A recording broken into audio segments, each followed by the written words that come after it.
मेरे जीवन की मंजिल है तुम्हारे चरणों में ठिकाना।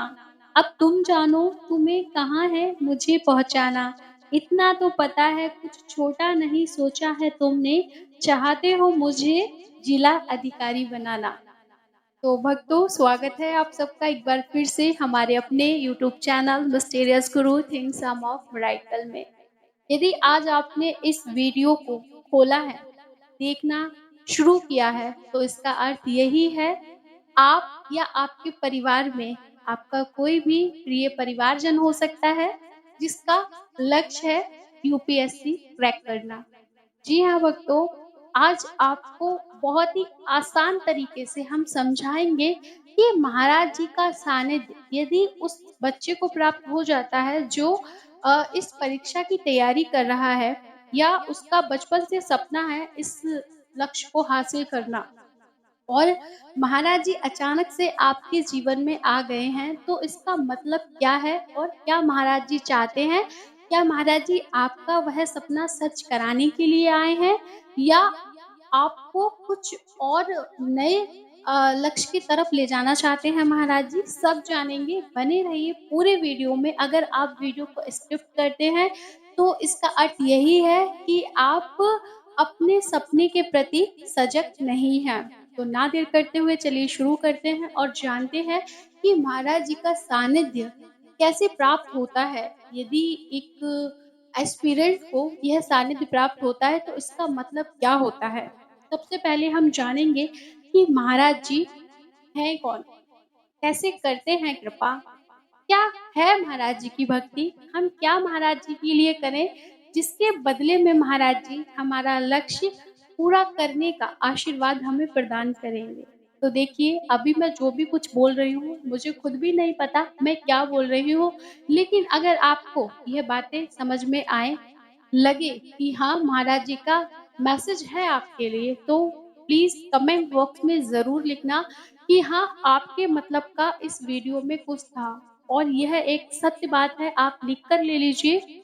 अगर आप तैयारी कर रहे हैं और आपके जीवन में बाबा महाराज आपसे जुड़ चुके हैं, यानी कि आपको महाराज जी का सानिध्य प्राप्त हो चुका है, चाहे वह सानिध्य इस वीडियो के माध्यम से ही क्यों ना प्राप्त हुआ हो, यदि पहले हो चुका है और यह वीडियो आपको मिला है, तब भी महाराज जी का संदेश आपके लिए यही है कि अब आप अपने लक्ष्य से दूर नहीं हैं, यानी कि महाराज जी ने हाँ बोल दिया है। और सबसे बड़ी बात ये है, महाराज जी जिस चीज़ को हाँ कह देते हैं, उस चीज़ को कोई काट नहीं सकता है। अष्ट सिद्धि नवनिधियों के दाता हैं महाराज जी, साक्षात हनुमान स्वरूप हैं और इनका आशीर्वाद संजीवनी से कम नहीं होता है। देखिए, महाराज जी किसी भी अ, बच्चे को आशीर्वाद यूँ ही नहीं देते हैं। महाराज जी कोई कार्य यदि करते हैं, तो उसके पीछे कोई न कोई कारण ज़रूर छिपा रहता है। महाराज जी का कोई कार्य ऐसा होता है जो महाराज जी आपके द्वारा कराना चाहते हैं। आपको इस जीवन में भेजा ही इस वज़ह से है कि आप महाराज जी का अमुक कार्य पूर्ण कर पाएँ। तो यदि आपका सपना है जिला अधिकारी बनना, तो महाराज जी का सानिध्य आपको प्राप्त हुआ है, तो इसका अर्थ यही है कि महाराज जी आपको देख रहे हैं कहीं न कहीं से, और उन्होंने समझा है कि आपके जीवन में आपको आपके लक्ष्य तक पहुँचने में क्या समस्याएँ आ रही हैं, और महाराज जी यकीन मानिए उस समस्या को ख़त्म करने ही आपके जीवन में आए हैं। महाराज जी का सानिध्य बहुत भाग्य से प्राप्त होता है, और जिस किसी का हाथ महाराज जी एक बार पकड़ लेते हैं, उसे जीवन भर नहीं छोड़ते। आप यकीन मानिए जितने भी महाराज जी के आज तक बड़े-बड़े भक्त हुए हैं, सब यही कहते हैं, और महाराज जी अपने भक्तों का समय-समय पर मार्गदर्शन करते रहते हैं। उन्हें भविष्य में होने वाली घटनाओं से आगाह करते रहते हैं, और आप अगर एक अधिकारी बन भी जाते हैं, उसके बाद भी अगर आपके जीवन में कोई समस्याएँ आती हैं, तो उनसे भी निकलने का मार्ग महाराज जी प्रशस्त करते हैं। हम सभी लोग रात्रि में सो जाते हैं, लेकिन जो शक्तियाँ होती हैं, वह रात्रि में विचरण करती हैं, और रात में 2 ही लोग जगते हैं, मतलब साधक ही जगते हैं, लेकिन 2 प्रकार के साधक हो सकते हैं। एक तो साधना जो हो गई हमारी धार्मिक चीज़ों की, और एक साधना हो गई हमारी लक्ष्य को प्राप्त करने की। दोनों ही साधना होती हैं, दोनों में ही लक्ष्य हासिल है, उसमें भगवान की प्राप्ति है, इसमें अपने लक्ष्य की प्राप्ति है।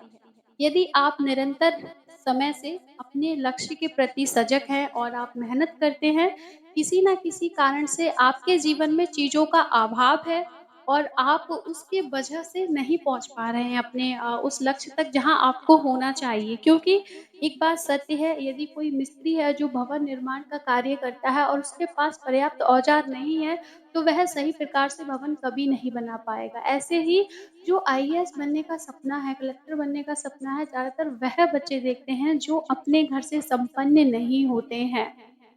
तो महाराज जी की नज़र अगर आप पर पड़ी है, आपको उनका सानिध्य प्राप्त हुआ है, इसका अर्थ यही है कि अब आपके जीवन में जो अभाव थे वो रहने वाले नहीं हैं। आपको मदद प्राप्त होगी, आपको महाराज जी की जुड़ने के बाद ऐसी चीज़ें आपके जीवन में लीलाएँ होने लगेंगी, आपको आगे का रास्ता अपने आप साफ-साफ मिलने लग जाएगा। ऐसे यूट्यूब चैनल्स आपको मिलने लग जाएँगे जिससे आपकी स्टडी अच्छी तरीके से होने लग जाए, यानी कि आपको अच्छा पढ़ने का मटेरियल मिलने लग जाएगा। आपको अच्छी कहने का मतलब यही है कि ऐसा स्थान प्राप्त होगा जहाँ से आप अपने लक्ष्य को जल्दी साध पाएँगे। आपकी मेहनत और महाराज जी का आशीर्वाद कम चीज़ों से भी आप वो सफलता अर्जित कर लेंगे जो अन्य-अन्य लोग बहुत सारी चीज़ों के बाद भी नहीं कर पाते हैं, जिसके अनेकों उदाहरण भरे पड़े हैं। महाराज जी की जो भी साहित्यिक पुस्तकें हैं उनमें आप देख लीजिए और उससे भी ज़्यादा जो पुस्तकें हैं उनमें तो कुछ ही बातें लिखी गई हैं, लेकिन उससे भी ज़्यादा भक्तों के अनुभव है और भक्त कोई साधारण नहीं, बड़े-बड़े आईएएस, आईपीएस, बड़े-बड़े मंत्री और ये सब ऐसे उद्योगपति वगैरह-वगैरह के अपने खुद के मतलब अनुभव हैं जो महाराज जी ने उनके जीवन में कृपा की है, उनका जो जीवन है उसे सफल बनाने में महाराज जी ने मदद की है। तो आगे चलिए जानते हैं एक ऐसा ही उदाहरण कि महाराज जी को अपना कार्य कराने के लिए कैसे एक भक्त को उन्होंने एक आईएएस की पोस्ट प्रदान की और उसके बाद उससे जो कार्य करवाया वो क्या था? तो ना देर करते हुए चलिए जानते हैं। यह घटना उन दिनों की है जब नेहरू प्रधानमंत्री थे। इलाहाबाद में एक बाबा थे, उन्होंने व्रत धारण किया था कि वह चंदा के पैसे से हनुमान जी के मंदिर का निर्माण कराएँगे और वह गाँव-गाँव घूमने लगे। जब उनके पास 1 लाख रुपए एकत्रित हो गया, वह जिला अधिकारी जी से मिलने गए और जिला अधिकारी जी को प्रणाम करके उन्होंने कहा कि जो इलाहाबाद का नया सिविल लाइन्स एरिया है, वहाँ पर कोई भी भगवान का मंदिर नहीं है। मस्जिद है, गिरजाघर है, लेकिन हिंदू मंदिर कोई नहीं है। मैं वहाँ हनुमान जी का मंदिर बनाना चाहता हूँ। आप मुझे वहाँ का पट्टा दे दीजिए। मैंने जगह भी देख ली है राजापुर में। डीएम साहब जैसे ही हनुमान जी का नाम सुनते हैं, उस बात को गंभीरता से लेते हुए कहते हैं कि आप मुझे 4 से 5 दिन की मोहलत दीजिए, मैं आपको इससे भी अच्छा स्थान ढूँढ कर के दूँगा। डीएम साहब आदेश दे देते हैं कि मंदिर के लिए बहुत अच्छा स्थान जल्दी से ढूँढ कर मुझे इत्तला किए जाए। उसके बाद डीएम साहब की नज़र में एक जगह आती है जो कि एक अग्रवाल साहब जो कि नेहरू जी के बहुत ही ज़्यादा करीबी थे क्योंकि उन्होंने 1942 में जो संग्राम हुआ था उसमें बहुत सारा पैसा कांग्रेस पार्टी को दिया था, जिस वजह से वह बहुत ही ज़्यादा अमीर तो थे ही अग्रवाल साहब और नेहरू जी के बहुत ज़्यादा करीबी मानो मित्र थे। तो उनके लिए एक जगह सरकारी जगह 5 साल के लिए लीज़ पर दी गई थी कि वहाँ 5 साल के अंदर कोई भी काम किया जाए अन्यथा वह जगह वापस ले ली जाएगी। और डीएम साहब ऐसा ही करते हैं, उस जगह को वापस ले लेते हैं और उनका पट्टा कैंसल करके एक जल्दी से मंदिर का ट्रस्ट बनाकर ब्रह्मचारी जी को आदेश देते हैं कि आप यहाँ पर मंदिर का निर्माण करवाइए। अगले दिन ही उनके पास फ़ोन आता है कि नेहरू जी इलाहाबाद आ रहे हैं क्योंकि फूलपुर उनका लोकसभा सीट था तो वह 3 महीने के अंतराल में वहाँ आते-जाते रहते थे। अब डीएम साहब बहुत ही ज़्यादा चिंतित हो गए क्योंकि वह जिला अधिकारी थे लेकिन उनका सामना था प्रधानमंत्री जी से। अब उन्हें समझ में नहीं आ रहा था क्योंकि उन्होंने उनकी बहुत ही ज़्यादा करीबी की जगह मंदिर के ट्रस्ट के लिए दे दी।